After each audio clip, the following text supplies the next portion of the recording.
예수님을 따랐던 글로바와 또 한 제자가 예수님이 부활하신 후 첫날 예루살렘에서 출발해 엠마오로 가는 길이었습니다.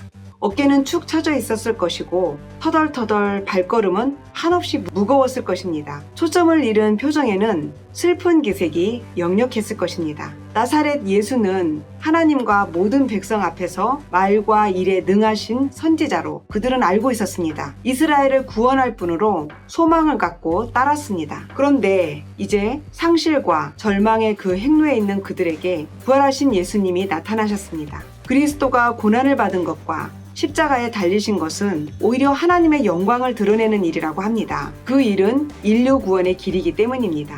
하나님 나라에 이르도록 죄를 사하는 유일한 길입니다. 구약 성경에서부터 이미 그리스도에 관한 것들은 기록되어 있었습니다. 예수님이 오신 것과 사신 것, 그리고 가신 것에 대해 예수님은 성경으로 그 두 제자에게 자세히 설명합니다. 함께 저녁 식사를 하고 나서야 그분이 바로 부활하신 예수님이라는 사실을 알게 됩니다. 그 길로 그들은 다시 예루살렘으로 돌아갑니다. 엠마오에서 예루살렘까지는 10km 정도의 거리입니다. 돌아와 보니 11 제자와 그리고 함께한 자들이 모여 있었습니다. 엠마오의 두 제자가 그 자리에 가보니 제자들이 서로 이야기를 나누고 있습니다. 예수 그리스도가 다시 살아나셨어. 시몬 베드로가 봤다니까. 이 얘기를 듣고 있던 엠마오 길의 두 제자가 어찌 흥분하지 않을 수 있겠습니까? 그래요? 우리도 봤어요. 엠마오로 가는 길에 부활하신 예수님을 만났어요. 두 제자가 그날 있었던 일들을 간증합니다. 이때 또다시 예수님이 나타나십니다. 이 말을 할 때에 예수께서 친히 그들 가운데 서서 이르시되 너희에게 평강이 있을지어다. 제자들은 놀라고 무서웠을 것입니다. 죽은 사람이 다시 살아난 것입니다. 제자들 중에는 아직도 어리둥절해 부활을 믿지 못하는 자들이 있었습니다. 그동안 예수님이 다시 살아나실 것이라고 누차 말씀해 왔습니다. 예언이 현실이 된 것입니다. 그러나 제자들에게 두려움이 생겼습니다. 그것은 영의 형체가 아니었습니다. 손과 발을 보여주십니다. 완벽한 육체의 부활이었습니다. 그제서야 제자들이 주를 보고 기뻐하기도 합니다. 부활 후 8일이 지나서 도마를 포함한 11제자에게 예수님이 또 나타나셨습니다. 부활 후 첫째 날 제자들에게 예수님이 나타나셨을 때 도마는 빠져 있었습니다. 그래서 도마는 제자들이 예수님의 부활을 증언해도 믿지 못했습니다. 십자가에 달리실 때 못 박힌 손과 창에 찔린 옆구리 흔적을 확인하지 않고는 믿을 수 없다고 합니다. 그때 문은 분명히 닫혀 있었는데 문 안으로 들어오신 예수님이 도마 앞에 서십니다. 손가락을 내밀어 손과 옆구리의 상처 흔적을 만져보라고 하십니다. 그리고 믿음 없는 자가 되지 말고 믿는 자가 되라고 하십니다. 예수님이 분명 살아계시다는 것을 확인한 후에 도마가 고백합니다. 나의 주님이시요 나의 하나님이시니이다.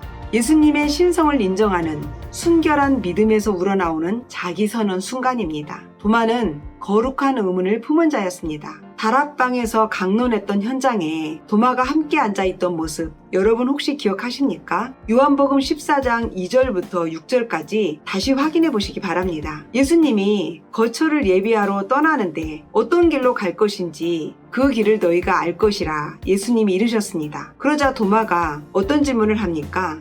어디로 가는지를 모르는데 우리가 그 길을 어떻게 알겠습니까? 예수님은 자신이 바로 그 길이라고 답합니다. 예수님이 진리이고 생명이라고 말씀하십니다. 도마가 부활하신 예수님을 만나자 그동안 예수님이 하신 말씀의 진주알이 좌르르 꿰어져 진리 관통의 통쾌함을 느꼈을 것입니다. 그리고 한편으로는 면목이 없었을 것입니다. 당신은 진정으로 나의 주님이십니다. 그런 고백을 하게 됩니다. 아니, 더 깊은 본질을 답합니다. 당신은 나의 하나님이십니다. 예수님을 하나님으로 깨달은 것은 놀라운 깊이의 신인식입니다. 부활 이후 계속 유다 예루살렘에 나타나시다가 이제 갈릴리에서 7 제자들에게 나타나십니다. 이번이 제자들에게 나타나신 세 번째입니다. 언제인지 모르지만 제자들은 그들의 고향 갈릴리로 이동했습니다. 예수님이 간혹 나타나시기는 하는데 이제 이 제자들은 예수님이 계시지 않는 상황에서 무엇을 어떻게 해야 할지 갈피를 잡지 못하고 혼동 상태에 빠진 것입니다. 당장 하루하루 살아갈 일을 염려합니다. 배도 고프고 가족도 걱정됩니다. 그래서 이제 고향으로 돌아왔습니다. 나는 물고기를 잡으러 가노라. 베드로가 생계 현장에 뛰어듭니다. 현실과 사명 사이에서 딜레마를 겪고 있는 셈입니다. 제자 대부분은 물고기를 잡는 일이 생계 수단이었습니다. 이날도 제자들은 물고기를 잡고 있던 중이었습니다. 이때 디베랴 호수인 그들의 생업 현장에 예수님이 나타나신 것입니다. 베드로는 예수님이 나타나셨음을 알고 급한 마음에 배에서 내려 풍덩풍덩 물속을 헤치고 나옵니다. 이른 아침 예수님은 벌써 숯불을 피워놓고 생선과 떡을 굽고 계십니다. 밤새 고기잡이 하던 제자들을 위한 준비였습니다. 숯불 주위로 7 제자가 둘러앉았을 것입니다. 예수님이 구운 생선 한 토막도 실제 잡수십니다. 베드로는 숯불을 보고 심리적 트라우마에 통증이 재발하는 찌릿찌릿함을 느꼈을지도 모릅니다. 예수님이 재판장에 끌려가서 심문받던 그 새벽이 떠올랐을까요?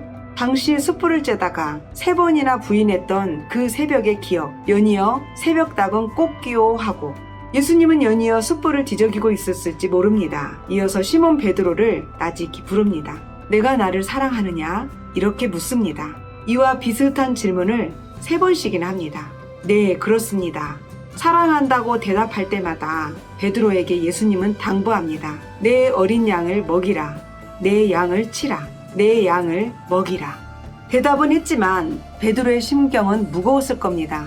모두가 주를 부인할지라도 저는 주를 쫓겠나이다. 그러나 배반의 아이콘이 되고만 베드로. 인간의 맹세는 이렇듯 덧없습니다. 베드로도 스스로가 얼마나 약한 존재인지를 자각했을 것입니다. 하지만 베드로가 하나님께 영광이 되는 일을 위해 스스로 죽음을 달게 받을 것이라 예수님은 확신하십니다. 베드로에게 명령한 사명은 양을 먹이라는 것입니다. 복음으로 충만해서 하나님 나라를 누리고 그 하나님 나라를 확장해 나가는 것이 예수님의 바람입니다. 모든 제자들에게 했던 예수님의 당부도 비슷합니다. 마태복음 28장 19절에서 20절. 그러므로 너희는 가서 모든 민족을 제자 삼아 아버지와 아들과 성령의 이름으로 세례를 베풀고 내가 너희에게 분부한 모든 것을 가르쳐 지키게 하라. 볼지어다 내가 세상 끝날까지 너희와 항상 함께 있으리라 하시니라. 제자를 삼으라는 말은 하나님 나라를 누리는 하나님 나라 백성으로 세워가라는 것입니다. 모든 민족에게 그렇게 살도록 전하라고 가르칩니다. 그러면 하나님의 품 안에서 복된 삶을 누릴 수 있다는 것입니다. 갈릴리에서 예수님을 만난 이후 언제인지 모르지만 제자들이 예루살렘으로 옮겨왔습니다. 이곳에서 부활하신 예수님은 500명의 성도들에게 나타나시고 예수님의 육신의 동생인 야고보에게도 나타나셨다고 기록되어 있습니다. 예루살렘 근처 베다니에서 손을 내밀어 제자들을 축복하십니다. 그리고 예수님이 그들을 떠나십니다. 하늘로 올려지십니다. 마가는 예수님이 하나님 우편에 앉으셨다라고 기록합니다. 이제 지상에서 완전히 이별하는 셈입니다. 제자들은 예수님을 경배합니다. 기뻐하면서 예루살렘 성전으로 돌아와 하나님을 찬송합니다. 부활 이후 40일간 지상에서 머물던 예수님은 이제 더 이상 나타나지 않으십니다. 이제 제자들은 무슨 일부터 시작할까요? 마가복음 맨 끝장, 맨 끝절인 16장 20절입니다. 제자들이 나가 부르 전파할세 주께서 함께 역사하사 그 따르는 표적으로 말씀을 확실히 증언하시니라. 증언하라는 것입니다. 또 한편으로 누가복음 끄트머리에 해당하는 24장 48절 49절입니다. 너희는 이 모든 일의 증인이라. 볼지어다 내가 내 아버지께서 약속하신 것을 너희에게 보내리니 너희는 위로부터 능력으로 입혀질 때까지 이 성에 머물라 하시니라. 여기서도 성령으로 증인되라 하십니다. 끝으로 요한복음 20장 22절 끝부분에서 23절 앞부분까지를 한번 봅시다. 성령을 받으라. 너희가 누구의 죄든지 사하면 사하여질 것이요. 이 모든 구절의 핵심어는 결국 성령 받고 증인되라는 것입니다. 이것은 사도행전 앞부분인 1장 8절과 맥락이 통합니다. 내용의 물리적 연결인 셈입니다. 오직 성령이 너희에게 임하시면 너희가 권능을 받고 예루살렘과 온 유대와 사마리아와 땅끝까지 이르러 내 증인이 되리라 하시니라. 성령의 능력으로 증인되어 두루 증언하라는 것입니다. 이것이 복음서의 끝자락과 사도행전의 첫 부분의 내용이 연결되어 흐릅니다. 이렇게 복음서의 끝자락과 사도행전의 첫 부분의 내용이 끈으로 연결되어 흐릅니다. 우리가 사복음서를 읽어가는 목적은 명료합니다. 예수님은 하나님의 아들이시고 우리의 그리스도가 되심을 믿게 하려는 것입니다. 믿고 그 이름을 힘입어 생명을 얻게 하려는 것입니다. 오직 이것을 기록함은 너희로 예수께서 하나님의 아들 그리스도이심을 믿게 하려 함이요 또 너희로 믿고 그 이름을 힘입어 생명을 얻게 하려 함이니라. 요한은 복음서를 쓴 목적을 이렇게 분명히 밝히고 있습니다. 요한의 바램대로 예수님의 이런 모든 행적을 읽는 우리도 결국 생명 얻기가 최종 관역입니다. 그것에 시선을 고정해야 합니다. 생명을 얻는 것, 그것은 성취된 하나님 나라에서 새 생명을 누리는 것입니다. 사도행전 1장 3절에서 부활 후 40일 동안 그들에게 보이시며 하나님 나라 일을 말씀하시니라 이렇게 기록합니다. 부활 기간 동안에 있었던 예수님의 여러 행적도 하나님 나라 관점에서 성경을 이해하면 좋겠습니다. 예수님이 이루어 놓으신 복음의 완성, 하나님 나라의 성취를 이제부터 제자들이 들고 나가 전하는 내용이 바로 사도행전입니다.